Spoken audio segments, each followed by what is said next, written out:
একবার বাঁশিটা বাজিয়ে দে তো। ওরে রাধা জোরে জোরে, হ্যাঁ জোরে বাজা। এই যে এটা রাধা বাড়িতে রাধা, এই যে রাধা বলছে, ও দুজনকে খুব। ঐশ্বর্যাকে নিয়ে একটু মেলায় এসেছি জানো তো। আজকে জন্মাষ্টমীর দিন বিকেলবেলা বৃষ্টি পড়ছিল, তাও ভাবলাম একটু ঘুরিয়ে নিয়ে আসি, কারণ অন্য দিনগুলো এত টিউশন থাকে যে ওকে নিয়ে আর বেরোতে পারি না। আমারও টুকটাক কেনাকাটা আছে, বললাম চল একটু ঘুরেও আসবে। আর দেখো কি সুন্দর মেলাটা সাজিয়েছে। কাঠের ডাবু হাতা নিন 15 টাকায়, কাঠের খুন্তি নিন 15 টাকায়, কাঠের ঝাড়না নিন 15 টাকায়, কাঠের বেলুন নিন 15 টাকায়, আরো পাবেন প্লাস্টিকের চালনা নিন 15 টাকায়, প্লাস্টিকের নেট নিন 15 টাকায়, প্লাস্টিকের ঝুড়ি নিন 15 টাকায়, প্লাস্টিকের গামলা নিন 15 টাকায়।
তো মেলাতে কিন্তু মেয়েদের জিনিসই বেশি পাওয়া যায়, তাই না? এই দোকানটাতে চুড়ি, ক্লিপ, হারের সেট, কত কি এত সুন্দর লাগছে দেখতে। তার পাশে আবার এখানে সব ঘর সাজানোর বিভিন্ন শোপিসগুলো, বিভিন্ন ফুলগুলো, ফুলের গাছ, সবই এগুলো প্লাস্টিকের খুব সম্ভবত। আর যেখানে টেরাকোটার একটা ঝুড়ির মধ্যে কতগুলো মূর্তি নিয়ে ছেলেটা দাঁড়িয়ে আছে, বেশ ভালো। তাছাড়া দেখো বারকোশ, কাঠের সব জিনিস এই দোকানটায়। মেলাতে হেন জিনিস নেই যে পাওয়া যাবে না। এই মেলাটাতে ছোটোবেলার প্রচুর স্মৃতি জড়িয়ে আছে। আমার বাবার সাথে প্রচুর ছোটোবেলায় আসতাম এখানে এই মেলাতে পুতুলের খাট, আলমারি কিনতে, খেলনাবাটি কিনতে। সেগুলো তো এখন সব অতীত।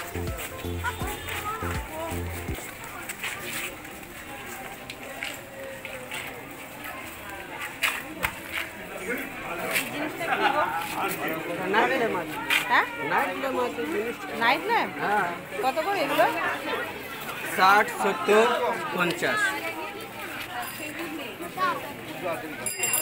মানে প্ল্যাগে দিয়ে দিলে ওই কালারটা হবে? বা এর বাল্ব ইয়ে হয়ে গেলে আবার চেঞ্জ করা যায়?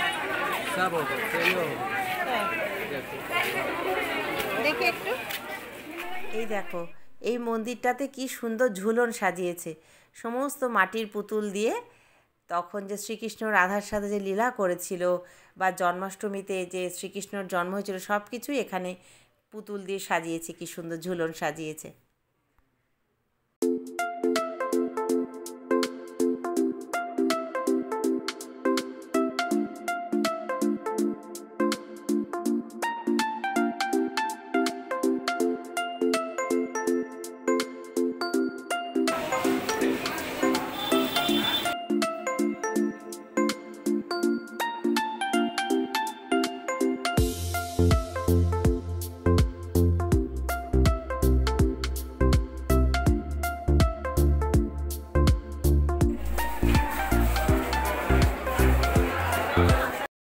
এখানটা দেখো চারপাশটা কি সুন্দর টুনি লাইট দিয়ে সাজিয়েছে। এখানে কিন্তু থাকে জানো তো, এখানকার যে পুরনো এদের বংশধর, মানে এরা সবই ব্রাহ্মণ পুরোহিত ছিলেন, তাদেরই সব। কিন্তু এই মণ্ডপটা প্রত্যেক বছর ঝুলনের আগে রং করে। তারপর এই যে জন্মাষ্টমীর মেলা হয় এখানে, সব সাজিয়ে এগুলো ছবি টবিগুলো সাজায়। তো দেখো এখানে নিচে ছোট ছোট মাটির পুতুল দিয়ে ঝুলন সাজানো, আর ওপরে নারায়ণের, লক্ষ্মীর সব ছবি। এই যে এটা হচ্ছে মহাভারতে অর্জুন আর শ্রীকৃষ্ণের ছবি। সব কিছু দিয়ে ভারী সুন্দর করে সাজিয়ে দেওয়া হয়েছে চারিদিকটা।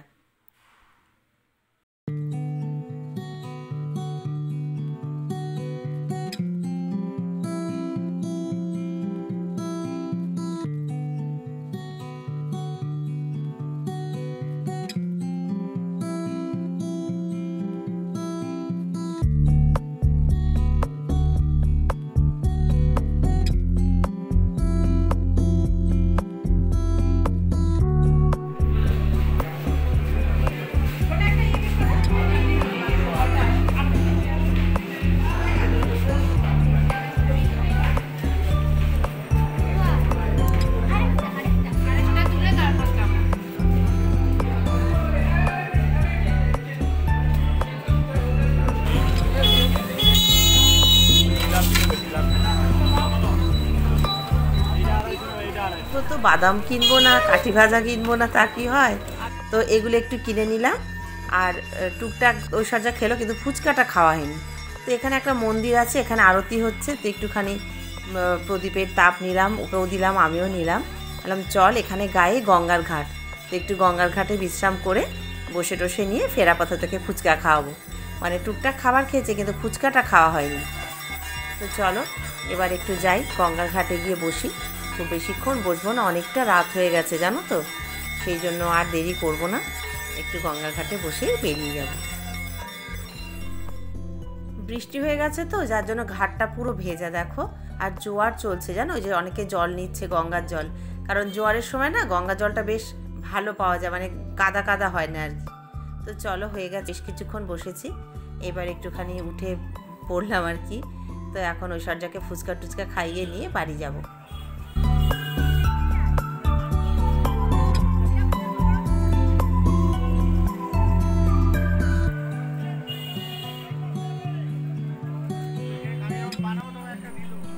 আমার 2 মেয়ে জানো তো ফুচকা খেতে খুব ভালোবাসে। মানে বাইরে তো কোথাও যদি আমি যাই, যদি একটু হাতে করে ফুচকা নিয়ে বাড়িতে ঢুকি, দুজনে খুব খুশি হয়। আমি খাবো না, ও খা। তো ওর খাওয়া হলে এবার বেরোবো। তো যাই হোক বন্ধুরা, আমার ভিডিওটা তো আমি এখানেই শেষ করব। তোমরা ভালো থেকো, আজকের মতো শুভরাত্রি।